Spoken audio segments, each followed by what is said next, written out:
Students, मैं रमाकांत गुप्ता अपने YouTube channel पर आप सभी लोगों का स्वागत करता हूं। जैसा कि अपना प्रकाश की चल रहा था, जिसमें पिछले सेशन में हमने सरल सूक्ष्मदर्शी और संयुक्त सूक्ष्मदर्शी के बारे में डिस्कस किया। आज हम खगोलीय दूरदर्शी के बारे में बताने जा रहे हैं।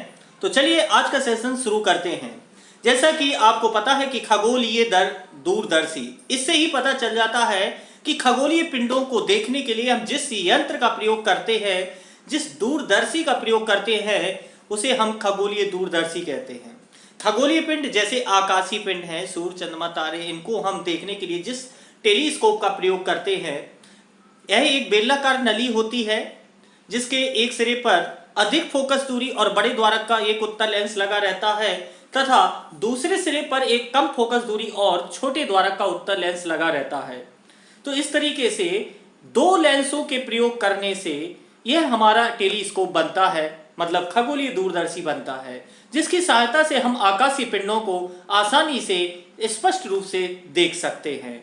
मतलब दूर की वस्तुओं को देखने के लिए हम जिस यंत्र का प्रयोग करते हैं उसे दूरदर्शी कहते हैं, और आकाशीय पिंडों को, खगोलीय पिंडों को देखने के लिए हम जिस यंत्र का प्रयोग करते हैं उसे खगोलीय दूरदर्शी कहते हैं। ये आपने समझ लिया कि खगोलीय दूरदर्शी क्या है। अब इसकी आवर्धन क्षमता, मतलब प्रतिबिंब कैसे बनता है खगोलीय दूरदर्शी में, इसकी बात कर लेते हैं। तो खगोलीय दूरदर्शी के बारे में चलिए आपको बताते हैं।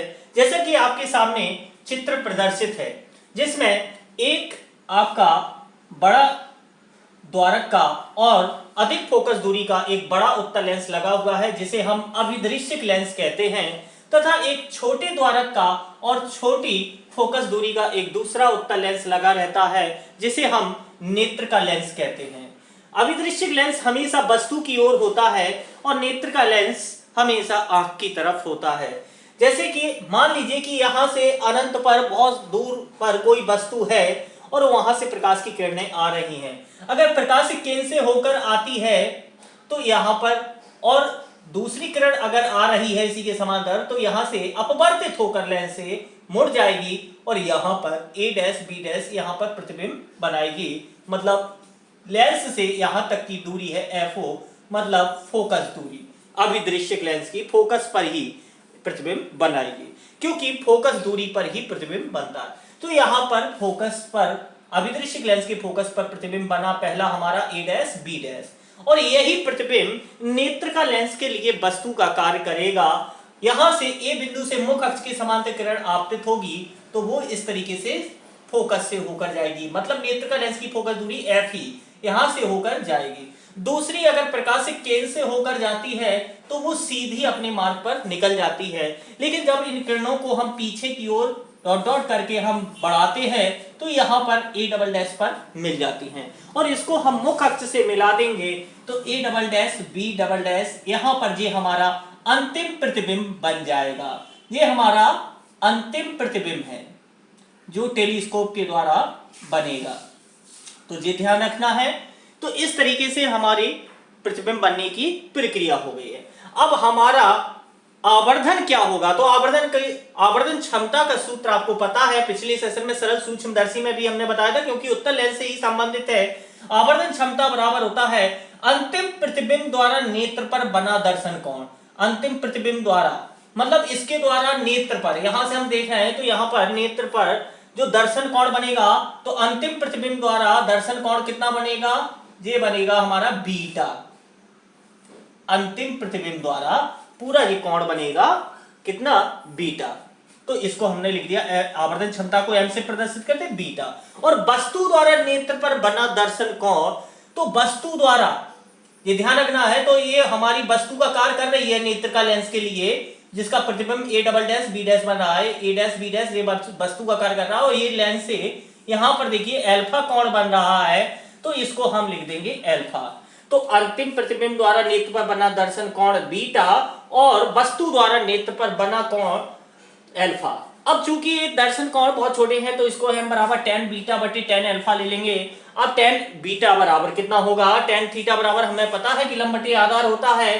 तो इस त्रिभुज में देखते हैं कि tan बीटा बराबर कितना होगा, तो उसको हम ले लेंगे। यहां पर देखिए tan बीटा बराबर A डैश B डैश बटे EB dash. E B dash कहाँ होगा, ये हमारा नेत्र का लेंस है तो ये ई बी डैश ये हमारा आधार हो जाएगा और लंब कितना हो जाएगा ए डैश बी डैश, तो ये हमने लिख दिया। और tan अल्फा बराबर कितना हो जाएगा, तो ए डैश बी डैश बटे यहां से यहां तक की दूरी ओ बी डैश इस लेंस से, क्योंकि अल्फा कोण इस लेंस से बन रहा है, बीटा कोण इस लेंस से बन रहा है ए डैश बी डैश के साथ में। तो इस तरीके से m बराबर ए डैश बी डैश बटे ई बी डैश और बटे ए डैश बी डैश बटे ओ बी डैश। अब इसको हम ऐसा भी लिख सकते हैं भिन्नों का नियम लगाकर कि भिन्नों में भाग होता है तो क्या हो जाता है, गुणा का निशान होके दूसरी भिन्न उल्टी हो जाती है व्युत्क्रम, तो यहाँ पर ए डैश बी डैश कट जाएंगे हमारे, क्या बचेगा ओ बी डैश बटे ई बी डैश। तो इस तरीके से m बराबर ओ बी डैश बटे ई बी डैश आ गया। अब ओ बी डैश क्या है, दूरी o से b डैश तक की दूरी क्या है fo, तो हम यहाँ पर fo लिख देंगे। और ई बी डैश ये है हमारा ई बी डैश, तो ये वस्तु की दूरी इस तरफ है तो ये हमारा माइनस में होगा, वस्तु की दूरी हमेशा माइनस में होती है तो माइनस यू ई। तो इस तरीके से हमारा एक समीकरण फर्स्ट बन जाएगा m बराबर माइनस fo बटे यू ई, ये हमारा समीकरण फर्स्ट बन गया। अब इसके बाद बात करते हैं अगर प्रतिबिंब स्पष्ट दृष्टि की न्यूनतम दूरी पर बने, अगर प्रतिबिंब स्पष्ट दृष्टि की न्यूनतम दूरी पर बनता है तो लेंस का जो सूत्र होता है 1/f बराबर 1/v माइनस 1/u।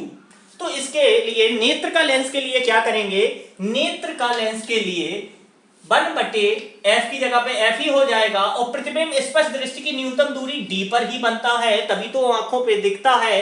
तो यहाँ पर ये इस तरफ लेंस के बाईं ओर बन रहा है नेत्र का लेंस के, तो माइनस डी और माइनस 1 माइनस यू ई, वस्तु लेंस नेत्र का लेंस के बाईं ओर है इसलिए ये हमारा माइनस में होगा। तो इस तरीके से हमने यहां पर देखा कि माइनस माइनस मिलके प्लस हो जाएगा, तो 1/fe बराबर माइनस 1/d प्लस 1/ue हो जाएगा। अब चूंकि माइनस के 1/d है बराबर किस तरफ लाएंगे तो प्लस के हो जाएंगे, 1/fe प्लस 1/d बराबर 1/ue। अब दोनों पक्षों में अगर हम fo का गुणा करा देंगे तो fo ऊपर आ जाएगा, fo/fe प्लस fo/d बराबर fo/ue। अब चूंकि fo/ue यहां पर देखिए तो fo/ue बराबर क्या हो जाएगा -m, तो यहां पर माइनस को हम इस तरफ भी लिख सकते हैं, ठीक है, क्योंकि fo हमने fo/fe कॉमन ले लिया यहां इन दोनों में, fo/fe प्लस fo/d में से fo/fe कॉमन ले लिया, तो fo/fe पहले पास से एक आ गया बाहर तो एक बचेगा, प्लस अब यहां पर fo ऊपर तो है नीचे fe नहीं है तो fe ऊपर आ जाएगा, इसका क्रॉस इंटू करेंगे तो अब fe का गुणा करेंगे, fe से fe कैंसिल हो जाएंगे तो fe/d आ जाएगा और यहां पर ये माइनस m का m माइनस इधर आ जाएगा, तो हमारा ये फॉर्मूला बन जाएगा m बराबर माइनस fo/fe और कोष्टक में 1 प्लस fe/d। तो स्पष्ट दृष्टि की न्यूनतम दूरी पर अगर हमको आवर्धन क्षमता निकालनी है खगोलीय दूरदर्शी की तो इस तरीके से m बराबर माइनस fo/fe कोष्टक में 1 प्लस fe/d इस तरीके से हम निकाल सकते हैं।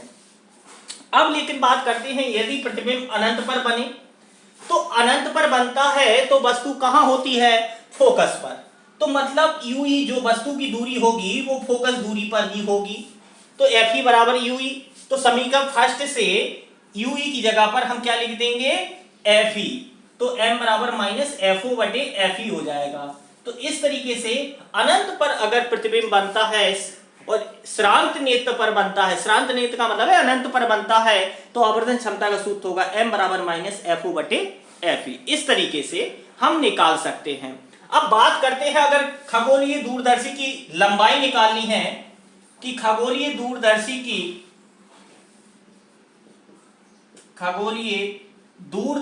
की लंबाई L बराबर कितनी होगी, तो दूरदर्शी की लंबाई कितनी होगी, इस लेंस से इस लेंस तक की दूरी, क्योंकि एक सिरे पर जे अभिदृश्यक लेंस रहता है दूसरे सिरे पर नेत्र का लेंस रहता है, जैसे कि सूक्ष्मदर्शी में दिखाया था, तो दोनों के बीच की दूरी, तो यहां से यहां तक की दूरी कितनी है fo और यहां से यहां तक की दूरी कितनी है fo, तो दोनों की जो लंबाई होगी कितनी हो जाएगी fo प्लस fe।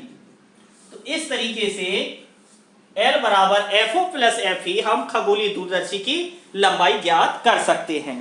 तो आई होप आप लोगों को खगोलीय दूरदर्शी की आवर्धन क्षमता निकालने का सूत्र अच्छी तरह से समझ में आ गया होगा। तो जुड़े रहिए हमारे साथ और फिजिक्स की तैयारी करते रहिए। Thank you so much.